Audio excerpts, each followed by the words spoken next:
రైతులకు ఇస్తాం మేము రైతు భరోసా, రైతులతో పాటు కౌలు రైతులకు ఇస్తాం మేము రైతు భరోసా అని చెప్పి మాట ఇచ్చారు. ఇంతవరకు అది పూర్తి చేస్తలేదు.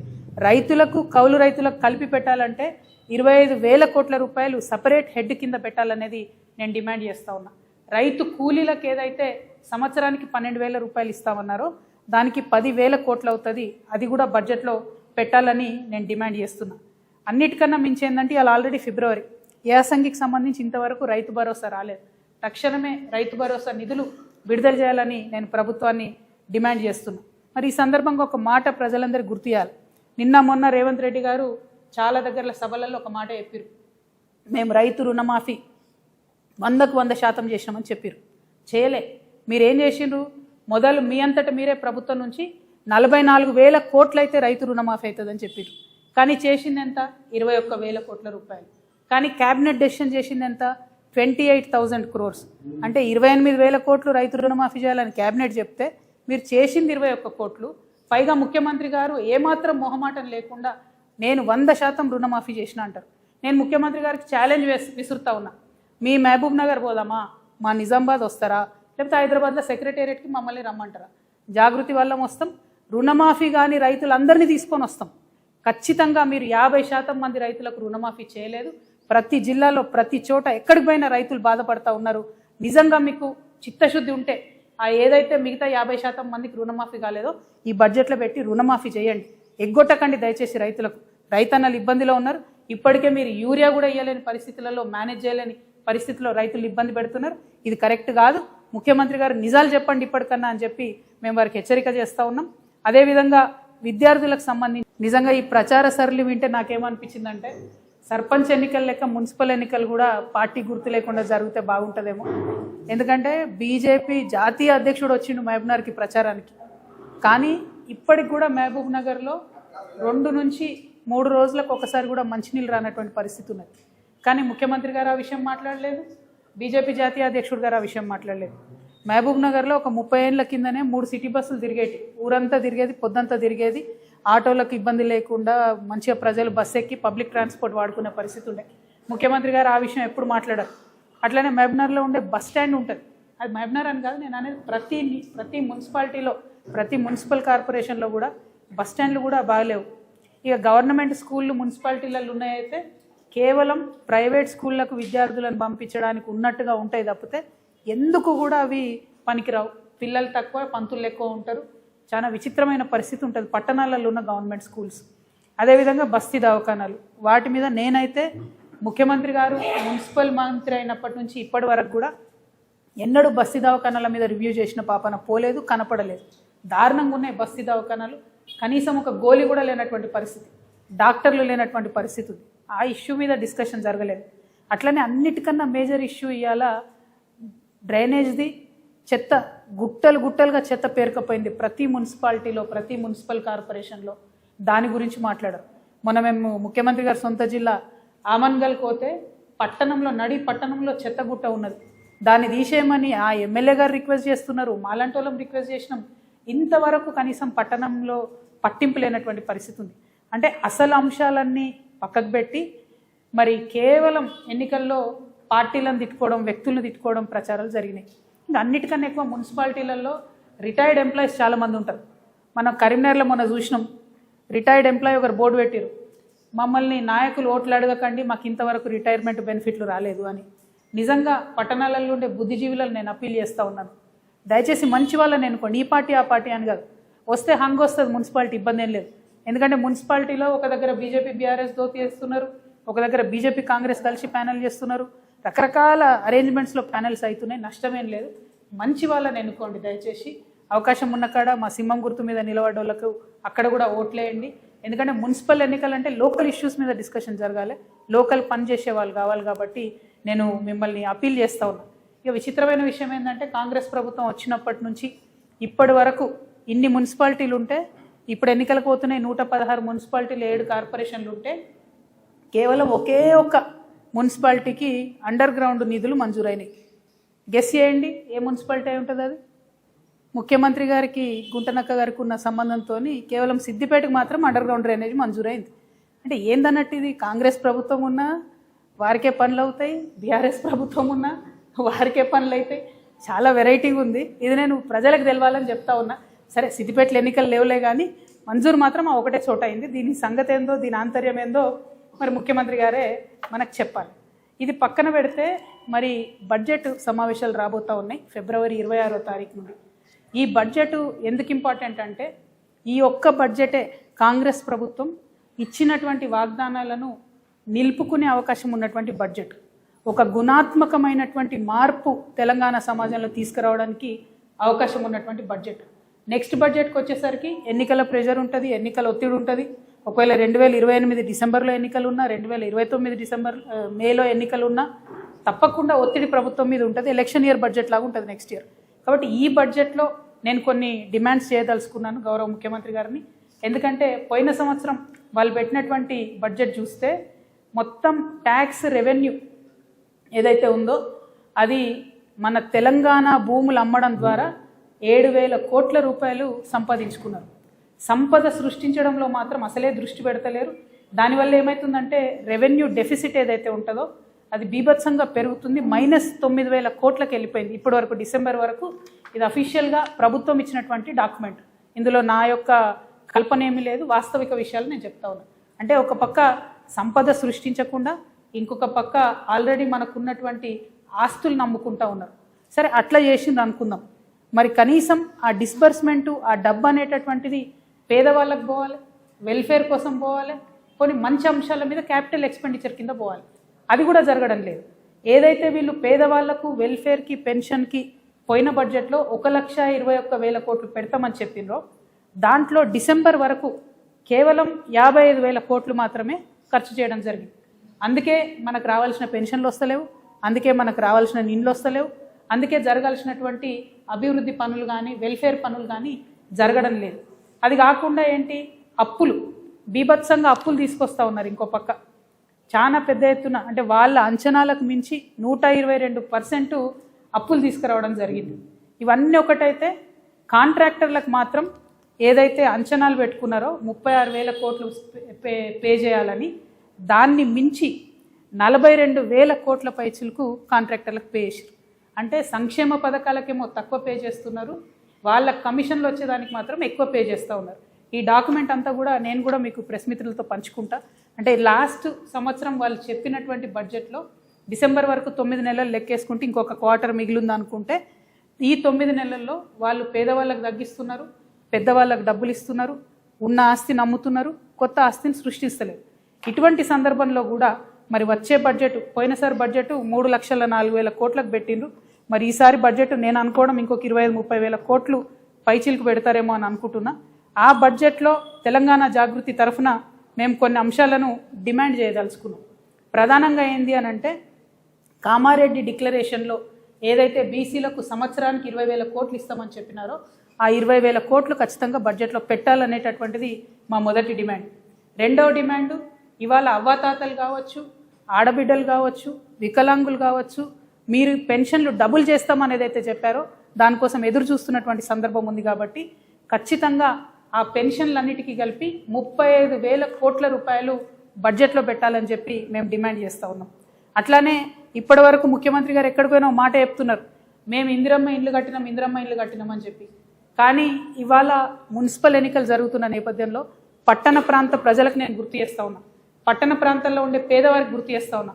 కేవలం గ్రామాలలో 4 లక్షల సంబంధించి ఇందిరమ్మ ఇళ్లకు డబ్బులు రిలీజ్ చేస్తున్నామని చెప్పారు. అందులో కూడా సగం వర్క్ స్టార్ట్ కాలేదు.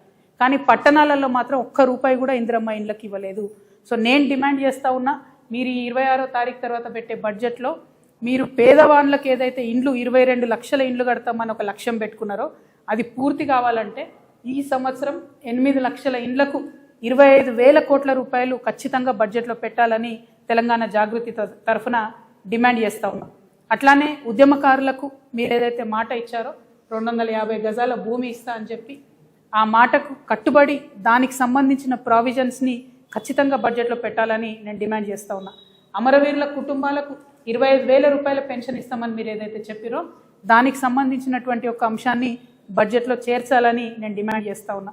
ఆటో డ్రైవర్లకు 12,000 రూపాయలు ఏదైతే నెలకు ఇస్తామన్నారో దానికి సంబంధించిన అంశాన్ని బడ్జెట్లో పెట్టాలని నేను డిమాండ్ చేస్తున్నా. అట్లనే కళాకారులు తెలంగాణ వ్యాప్తంగా ప్రతి గ్రామంలో కళాకారులు ఉన్నారు. మరి ఆ కళాకారులకు ఒక మంచి ప్రావిజన్ ఉంది. ఈ ప్రభుత్వం, రాష్ట్ర ప్రభుత్వం కళాకారులను గుర్తించి గుర్తింపు కార్డు ఇచ్చి 500 రూపాయలు ఇస్తే చాలు.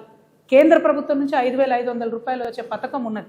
దాన్ని అడ్వాంటేజ్ తీసుకొని రాష్ట్ర ప్రభుత్వం తక్షణమే కళాకారులకు గుర్తించి దానికి సంబంధించిన ప్రావిజన్ని బడ్జెట్లో పెట్టాలని నేను డిమాండ్ చేస్తూ ఉన్నాను. అట్లానే చేవెళ్ళే ఎస్సీ ఎస్టీ డిక్లరేషన్ ఉంది, దానికి సంబంధించి ఎస్సీ ఎస్టీలకు సంబంధించి బడ్జెట్లో ప్రావిజన్ పెట్టాలని చెప్పి నేను డిమాండ్ చేస్తున్నా. వరంగల్లో రైతు డిక్లరేషన్ ఉంది, దాని ప్రకారం మరి రైతులకు ఏదైతే మినిమం సపోర్ట్ ప్రైస్ పెంచడము, బోనస్కి సంబంధించిన అంశాలు అవి ఖచ్చితంగా మనము ఇవాళ బడ్జెట్లో పెట్టాలని చెప్పి నేను డిమాండ్ చేస్తూ ఉన్నా. రైతులకు సంబంధించి ఒక మాట దయచేసి మనందరం కూడా అర్థం చేసుకోవాలి. రైతులకు ఇస్తాం మేము రైతు భరోసా, రైతులతో పాటు కౌలు రైతులకు ఇస్తాం మేము రైతు భరోసా అని చెప్పి మాట ఇచ్చారు. ఇంతవరకు అది పూర్తి చేస్తలేదు.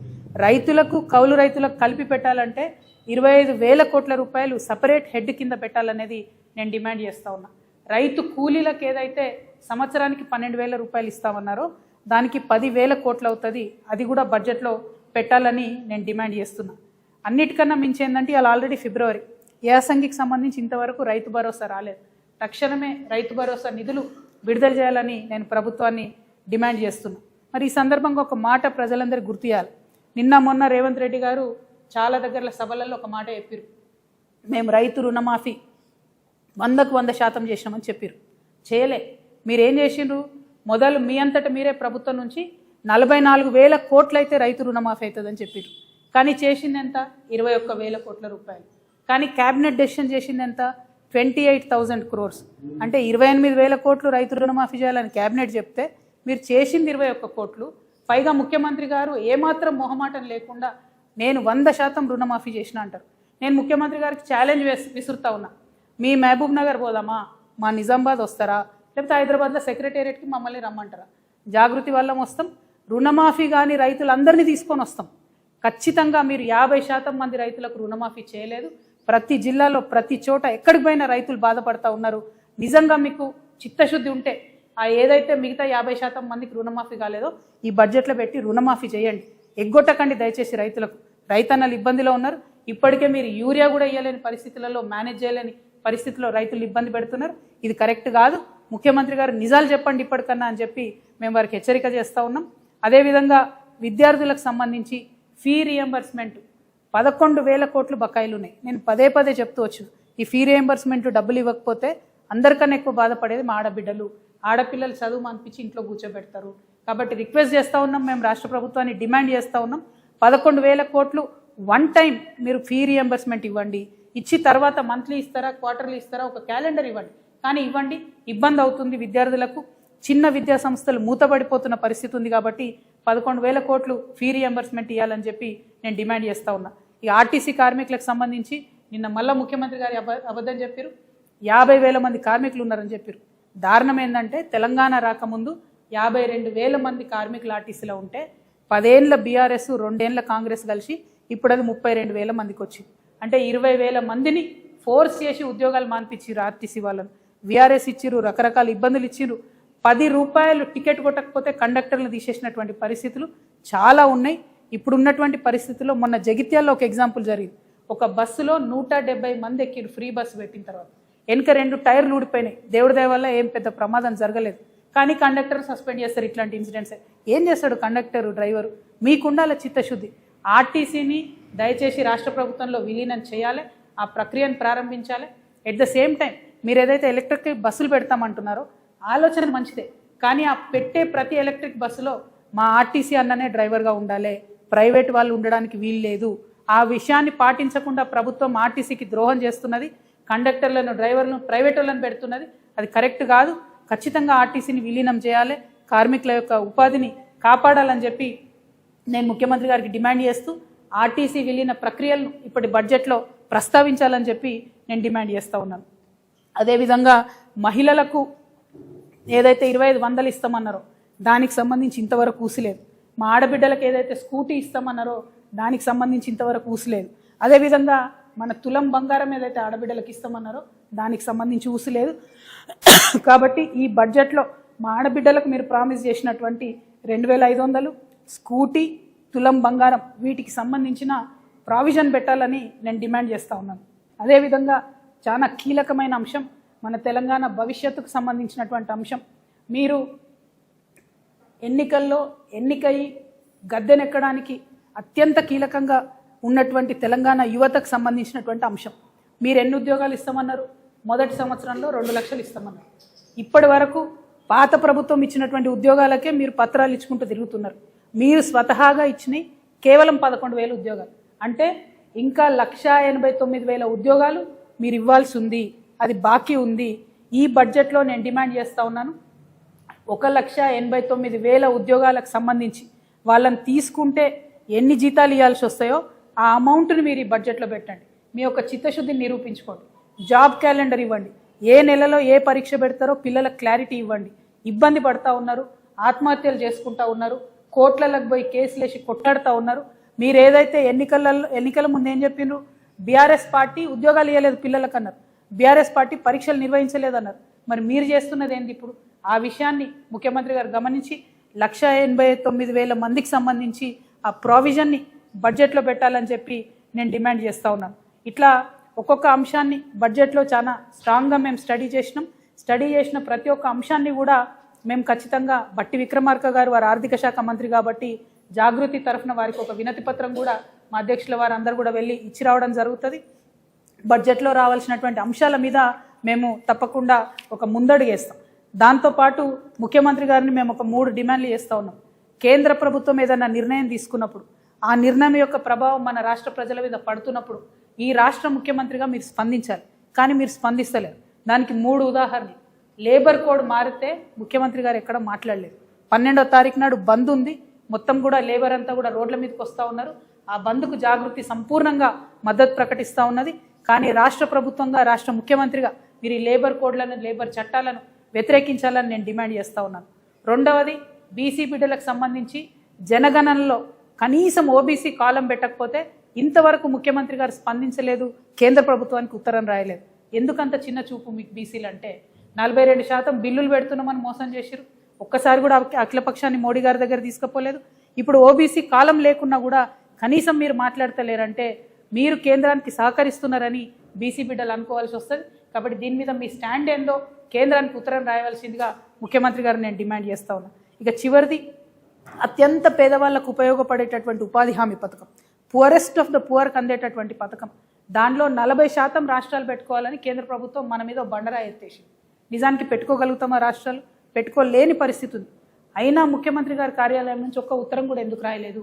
ఎన్ఆర్ఈజీఎస్ పేరు మార్పు మీద మాట్లాడుతున్నారు తప్పితే ఎన్ఆర్ఈజీఎస్ 40% రాష్ట్రం పెట్టుకోవాల్సి వస్తే ఎంత నష్టం జరుగుతుందన్న విషయం గురించి మీరు ఎందుకు మాట్లాడతలేరని ముఖ్యమంత్రి గారు నేను ప్రశ్నిస్తూ, మరి అంశాలన్నీ కూడా మేము చెప్పిన అంశాలన్నీ కూడా బడ్జెట్లో వచ్చే విధంగా, ఇదే మీకు last full budget, next budget election budget అవుతుంది కాబట్టి దీంట్లో మీరు ఇచ్చినటువంటి మాటలన్నీ కూడా నిలబెట్టుకునే విధంగా ప్రవర్తించాలని చెప్పి డిమాండ్ చేస్తూ ఉన్నాము. Thank you. జై తెలంగాణ, జై జాగృతి.